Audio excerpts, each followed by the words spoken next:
Hər vaxtınız xeyir olsun əziz izləyicilər. Bugün də görüşünüzə gəlmişik. Bugünkü qonağımız filologiya üzrə fəlsəfə doktoru, dosent Nərgiz xanım Cabbarlıdır. Nərgiz xanım, xoş gördük sizi. Xoş gördük. Cənab Prezident İlham Əliyev 2025-ci ildə Mirzə Qədim İrəvaninin 200 illik yubileyi ilə bağlı sərəncam imzaladı. Və bu sərəncam əsnasında da Mirzə Qədim İrəvaninin irsi haqqında kitab nəşr gördü və bu kitabın da müəllifi sizsiz. İstərdik bu barədə bizə məlumat verəsiniz. Əvvəla təşəkkür edirəm dəvətiniz üçün. Qeyd etdiyiniz kimi, həqiqətən də ötən il Mirzə Qədim İrəvaninin 200 illik yubileyi ilə bağlı sərəncam imzalandı və sərəncamdan irəli gələrək bir sıra qurumlar fəaliyyətə keçdilər, müxtəlif tədbirlər keçirildi, çox dəyərli, bir-birindən dəyərli kitablar nəşr olundu. Müxtəlif belə deyək də bu yubiley çərçivəsində müxtəlif işlər görüldü və Təşəbbüslər və Layihələr Mərkəzinin təşkilatçılığı ilə, BP-nin dəstəyi ilə və Qərbi Azərbaycan icmasının dəstəyi ilə keçirilən tədbirdə də siz gördünüz. Bu kitab məhz 200 illik yubileyə bir töhfə olaraq nəzərdə tutulubdu. Mirzə Qədim İrəvani, Parlaq Rənglərin İşığında adlı kitabın nəşri Azərbaycan Prezidentinin Mirzə Qədim İrəvaninin 200 illik yubileyinin qeyd edilməsi haqqında 14 fevral 2025-ci il tarixli sərəncamına uyğun olaraq həyata keçirilib. Mirzə Qədim İrəvaninin irsi Azərbaycan təsviri incəsənəti tarixindəki əhəmiyyəti ilə yanaşı, həm də öz dövrünün tarixi, mədəniyyəti, həyat tərzi, memarlıq ənənələri və bədii üslubları barədə zəngin və əvəzsiz məlumatlar təqdim edir. Kitab sənətkarın həm ornamental rəssam, həm də portretçi kimi bədii irsini əhatə edən geniş icmal təqdim edir. Nəşrdə onun həyatına və yaradıcılıq yoluna dair mühüm tarixi məlumatlar da yer alıb. Kitabda eyni zamanda Mirzə Qədim İrəvaninin beynəlxalq muzey kolleksiyalarında qorunan əsərlərinə dair tədqiqatlar, saray interyerlərini bəzəyən sənət nümunələrinin təhlilləri, eləcə də onun bədii irsinin təkamülü və müxtəlif interpretasiyalarını araşdıran elmi məqalələr toplanıb. Bu materiallar bütövlükdə mühüm elmi və mədəni mənbə kimi dəyərləndirilir. Mirzə Qədim İrəvaninin yaradıcılığı haqqında çox da cəmiyyətimizə, ictimaiyyətimizə geniş məlumat bəlli deyil.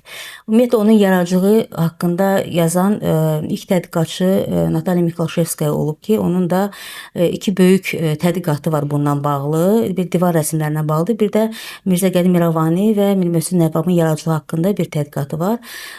Və həmin əsərdən belə deyək də, müəyyən parçalar nəşr olunubdur. Rus dilində həm əsər işıq üzü görübdür. Ondan sonra isə Mirzə Qədim İrəvaninin yaradıcılığına dəfələrlə təkrar qayıdışlar olubdur. Hətta Miklaşevskanın özü qeyd edir ki, bir filoloq alim Orucəli Həsənov adlı imzalı bir filoloq alim. Özü də rəssamlıqla bağlı başqa əsərləri də var. Onunla bağlı kitabda da mən qeyd eləmişəm. O və ondan sonra digər tədqiqatçılar, bunların içərisində Kərim Kərimov, Rasim Əfəndi, Ziyadxan Əliyev, Telman İbrahimov, Şirin xanım, yəni müxtəlif tədqiqatçılar dəfələrlə təkrar bu yaradıcılığa müraciət ediblər, amma fakt qıtlığı və belə deyək də əsərlərinin əksəriyyətinin itibata düşməsi bütövlükdə yaradıcılığı tam tədqiq eləməyə və ortalığa daha dəyərli, daha Miklaşevskanın yazdığından daha irəli gedən nəsə qoymağa imkan yaratmayıbdır. Və iş orasındadır ki, bu 200 illiyin qeyd edilməsi əslində, mən kitabda da bunu qeyd eləmişəm ki, heç bir təsadüf yoxdur. Əslində heç bir təsadüf yoxdur. Bütün bu baş verən hadisələr bizim qələbəmiz, qələbə əsnasında və qələbədən sonra İrəvana qayıdış məsələsinin aktuallaşması və İrəvaninin 200 illik yubileyinin məhz bu dönəmə düşməsi, qeyd edilməsi belə. Bunların hamısı belə deyək də, bəlkə də taleyin müəyyənləşdirdiyi bir zərurətin parçalarıdır. İndi gəlib belə deyək də birləşib bir tam halında bizim qarşımıza çıxır. Və bu 200 illik yubiley əsnasında o ehtiyac yarandı. Əslində bu ehtiyac edən yer, mən sənətşünas deyiləm və sənətşünaslığa da iddialı deyiləm. Bu kitabın yazılmasına da mən oxuculara da, hətta sənətşünaslara müraciətlə bunu qeyd etmək istəyirəm. Bir sənətşünasın yanaşması kimi dəyərləndirilməsin. Sadəcə bir mənəvi ehtiyac duydum ki, bir Qərbi Azərbaycandan olan, İrəvandan olan əslən bir insan kimi, bir ziyalı kimi və kitab işi ilə məşğul olan bir adam kimi mənəvi ehtiyac duydum ki, İrəvanın yaradıcılığını bizim geniş ictimaiyyətimizə, geniş oxucu kütləsinə təqdim eləmək lazımdır. İndiyə qədər dərc olunan kitabların əksəriyyətində baxmayaraq ki, orada sənətşünasların belə deyək araşdırmaları da yer tutubdu. Amma daha çox belə şəkillərin və o əsərlərin kataloq xarakteri, yəni və konkret olaraq mütəxəssisə ünvanlanmış kitablar olubdu. Amma bu kitabın onlardan bir fərqi var ki, geniş auditoriyaya, geniş oxucu kütləsinə daha anlaşıqlı və konkret olaraq əsərləri haqqında bir məlumat verə-verə, eyni zamanda tutaq ki, hansı əsərin başqa bir variantı var, hansı əsəri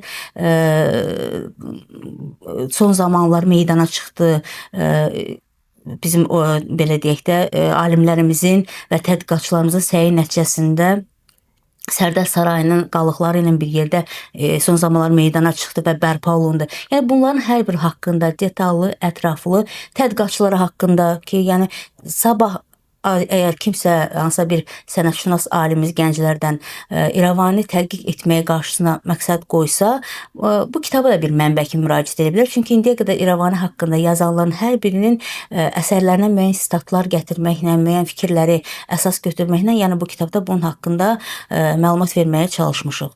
Ümumiyyətlə bu təklifi necə qarşıladınız? İlk dəfə yəni bu qədər gücü hardan topladınız? Özünüzdə məsuliyyəti ki, bu kitabı mən ərsəyə gətirəcəm, yazacağam və bir də onun nəzərinizə çatdırım ki, qısa vaxtda həqiqətən bir il müddətində siz bu qədər dolğun məlumatı bir kitaba necə sığdıra bildiniz?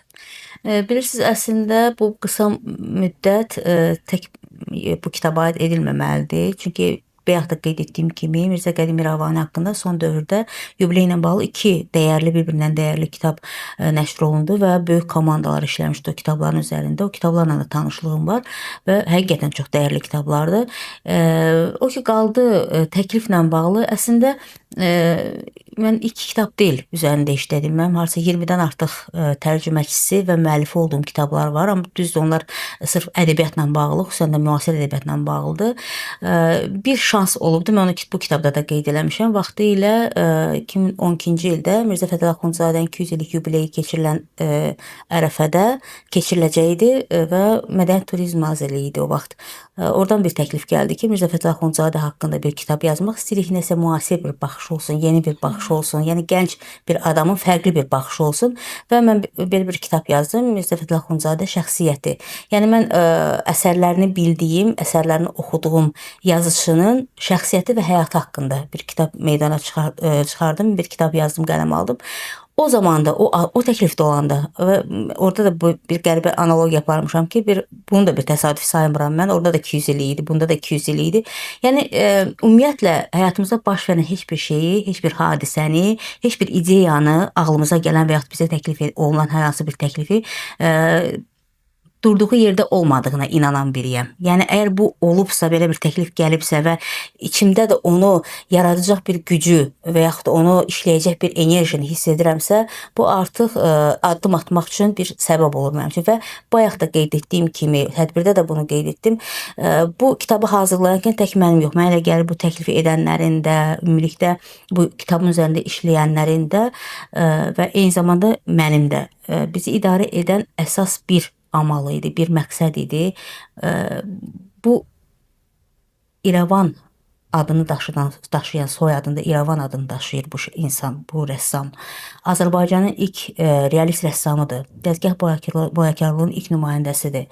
Və eyni zamanda əsərləri Azərbaycanın İrəvandan, ümumiyyətlə Qərbi Azərbaycandan didərgin düşmüş, qovulmuş insanların taleyini yaşamış bir insandır. Yəni bunun özü çox böyük bir məsələni simvolizə edir. Yəni bu faktın özü belə yetərli idi ki, bir tətikçi olsun bu kitabın yazılması üçün. Yəni biz hər zaman özümüzün olan şeylərə sahib durmaq bacarımız biraz təəssüf ki, müəyyən zaman zəifləyib, sonra güclənibdir. Amma bir Qərbi Azərbaycan nümayəndəsi kimi deyə bilərəm ki, əslən Qərbi Azərbaycan olan biri kimi deyə bilərəm ki, nəyə görəsə bilmirəm. Yəni o torpaqlarda yetişmiş insanlarda bu his daha güclüdür.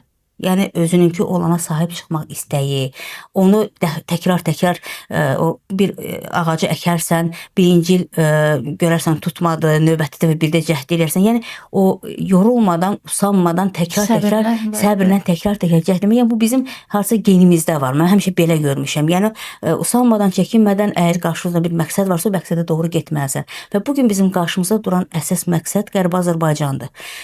Və o yolda hər kəs işlədiyi, çalışdığı, məsul olduğu sahədə nəsə eləməlidir.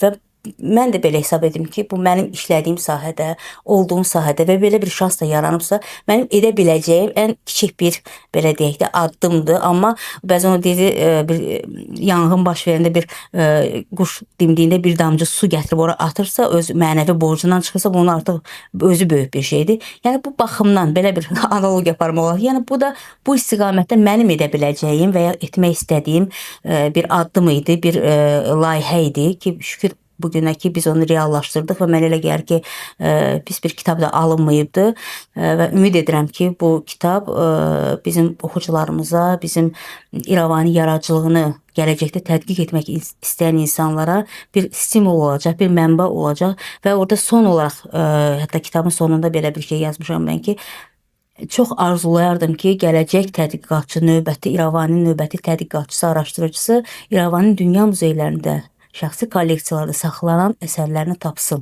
Artıq onlar haqqında yazsın. Artıq onlara sahib çıxmaq bizim zamanımızdır. Nəinki əlimizdə. İndi ilk addım atıldı təbii ki, Gürcüstanda saxlanılan il yolumuzu gözləyən o əsərlərin ki meydana çıxmağı, o əsərlərin ki tapılmağı, artıq o əsərlərin özü bu istiqamətdə atılan ilk addım idi. Reallaşdıran ilk yaxın qonşudur.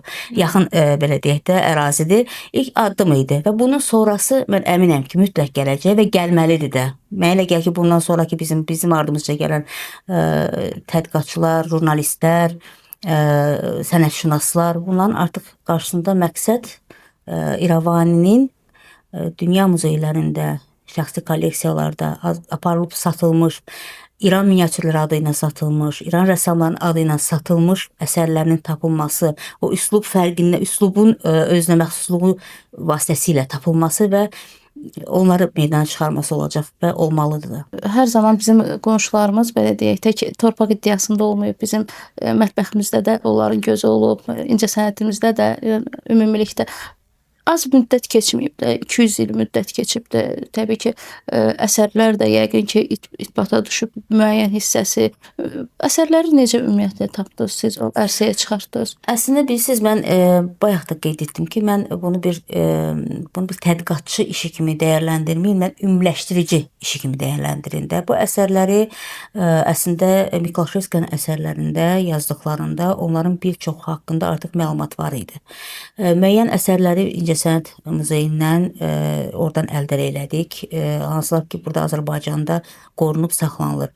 Müəyyən əsərləri bilirsiniz, Sərdar Sarayının artefaktlarının bərpa prosesi artıq neçə ildir, neçə bundan əvvəl bu proses getmişdi, o artefaktlar tapılmışdı, meydana çıxarılmışdı. Böyük bir komanda onun üzərində Heydər Əliyev Fondunun təşəbbüsü ilə və dəstəyi ilə işləmişdi. O əsərlər bərpa olunmuşdu. Hansılar ki, Mirzə Qədim İrəvani özü Sərdar Sarayının bilirsiniz, bilməyənlər də kitab oxuyanda biləcəklər, digər kitablarından da məlumat ala bilərlər. Sərdar Sarayının bərpa prosesində hələ gənc bir rəssam ikən, bilirsiniz, o 50 yaşında dünyasını dəyişibdi. Çox gənc bir rəssam ikən İrəvan Sarayının bərpası prosesində iştirak edibdi və o zaman mövcud portretlərin bir neçəsini bərpa edibdi, bəzilərini yenidən yaradıbdı.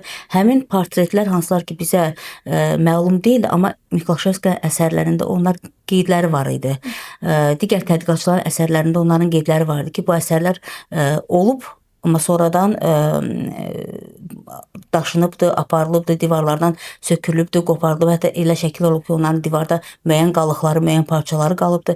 Yəni bunlar haqqında olan informasiyalar, o izlər bir-birinin ardınca tədqiqatçılar necə, araşdırıcılar necə işləyirlər, jurnalistlər necə işləyirlər, bütün faktları toplayaraq bir məxrəcə gətirirsən və öz qənaətini də bildirirsən ki, bəli, bu ictimaiyyətə bu qənaəti təqdim edirsən, ya ümumiləşdirmirsən. Yəni bu kitab əslində, bir daha vurğulamaq istəyirəm, bir sənətşünas tədqiqatı deyil. Bu mövcud informasiyalara, mövcud bəlli olan, bizim sənətşünaslara bəlli olan informasiyalar, onları əsaslanaraq, onları mənbə gətirərək, onların fikirlərini istinad göstərərək geniş ictimaiyyətə ümumiləşdirib toplu halda təqdim edilməsidir. Yəni bu kitabda ta ki biz kitabı hazırlayarkən fikirləşdik ki, Mirzə Qədim İrəvaninin portreti yoxdur.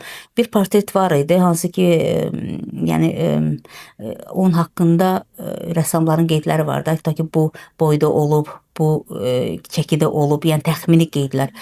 O qətiyyən o qeydlərə uyğun gəlmirdi və biraz da milli kolorit, milli xüsusiyyətlər, keyfiyyətlər obraz olaraq onu görmədiyim üçün qərara gəldik ki, bəlkə biz Mirzə Qədim İrəvaninin bir portretini özümüz rəssamımız hazırlasın. Bu da bir yenilik. Əlbəttə o portret təsdiqlənməyib hələ ki. İndi təsdiqlənəcək, təsdiqlənməyəcək, bunun özü də bir məsələdir. Çox güman ki, bu məsələyə də nə zamansa qayıdılacaq. Amma hər halda ilk addım idi, ilk cəhd idi ki, bunu etdik və bizim rəssam Murad Zeynal onun bir portretini işlədi.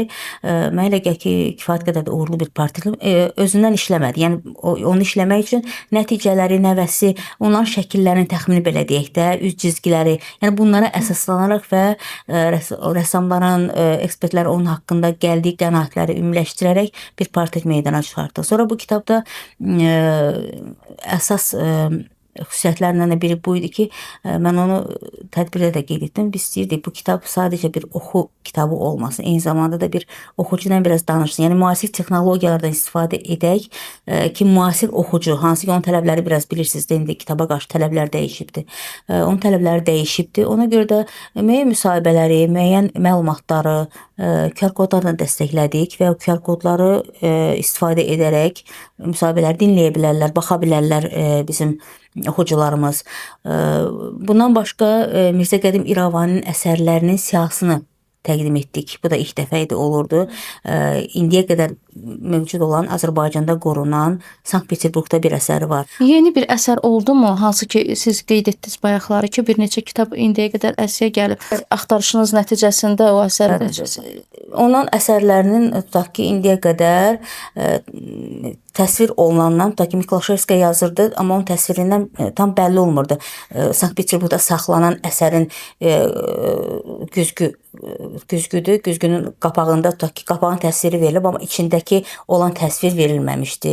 Hansı ki, Nadir Şahın portreti idi. Həmin portretlə bugün İncəsənət Muzeyində saxlanılan iki fiqurlu kompozisiya əslində eyni portretdir. Orada da istifadə olunub, burada da istifadə olunub. Yəni müəyyən detallar var ki, onlar haqqında tutaq ki, tam ətraflı, dolğun məlumat yox idi. Son dövrlərin tədqiqatçıları bunu meydana çıxardı və yaxud da ki, atlı fiquru kimi təqdim olunan bir ilk əsərlərindən biri o əsəri tutaq ki, təhlil edərkən bütün o detallı təhlillə tutaq ki, biz belə qərara gəldik ki, bu əslində sadə bir atlı fiquru deyil. Bu Türk Sultanı portretidir. Bilirsiniz, əvvəllər Türkiyə, Türk Sultanı, bu obrazların rəssamlıqda istifadə çox da dilə gətirilmirdi, çox da yazılmırdı. Bəlkə də elə bu səbəbdən yazılmayıbdı. Bunu belə güman edirik. Amma hər halda bunlar məsəl üçün deyilmirdi ki, bunları artıq kitablarda, son dövrün tədqiqatlarında bunlar artıq qeyd olunur, yazılır. Sonra Gürcüstanda saxlanılan əsərləri, portretləri və bu araşdırma zamanı tutaq ki, qəribə bir faktla da qarşılaşdım mən. Məsələn, Hüseynqulu xan portreti müxtəlif mənbələrdə fərqli portretlər təqdim olunur o adla. Belə bir qarışıqlıq vardı ki, məsələn, biz o hər iki variantı təqdim elədik təbii ki. Bu yenə deyirəm, bu qənaətə gəlmək, bu qənaəti çıxarmaq tədqiqatçının işidir, sənətşünasın işidir. Bizim işimiz o deyil, biz ona iddialı da deyilik. Sadəcə bu qeyri-müəyyənliklər və qarışıqlıqlar olan hansı məqamlar varsa, o məqamları meydana qoymaqla belə deyil də, gələcək tədqiqatçı bəlkə hardasa istiqamət vermək və ya kömək eləmək və ya diqqətini cəlb eləmək məqsədimiz var ki, bax bu cür qarışıqlar var ki, tutaq ki, bu portret bir yerdə bu cür təqdim olunur, amma başqa bir yerdə, başqa bir tədqiqatçı nəsəndə bu cür təqdim olunur. Bunu aydınlaşdırmaq lazımdır ki, bu əslində kimin portretidir. Yəni bu cür incə, xırda detallar olub ki, bu kitabın belə deyək, bəlkə fərqliyini, bəlkə özəlliyini qeyd edə bilər. Bir daha qeyd edirəm ki, mənə elə gəlir ki, bu bizim Mirzə Qədim İrəvanini sıravi oxucuya anlatmaq, onu çatdırmaq məqsədinə xidmət edən bir kitab idi və adı da seçilən zaman çox maraqlıdır. Məsələn, fikirləşdim ki, bu kitabın adını nə qoyum? Sadəcə digər kitablar sadəcə ki, Mirzə Qədim İrəvani. Hərçənd ki, o kitablarda tutaq ki, Mirzə Qədim İrəvaniyə aid olmayan çox eksponatlar da şəkilləri verilib, başqa rəsmlər də verilib şəkilləri.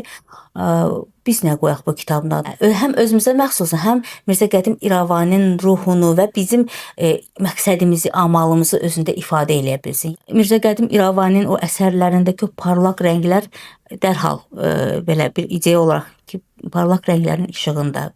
Çünki elə yaradıcılar var ki, onlar işıqlı ideyalara xidmət edir. Özlərində də işıq gəzdirir, işıq yaşadır.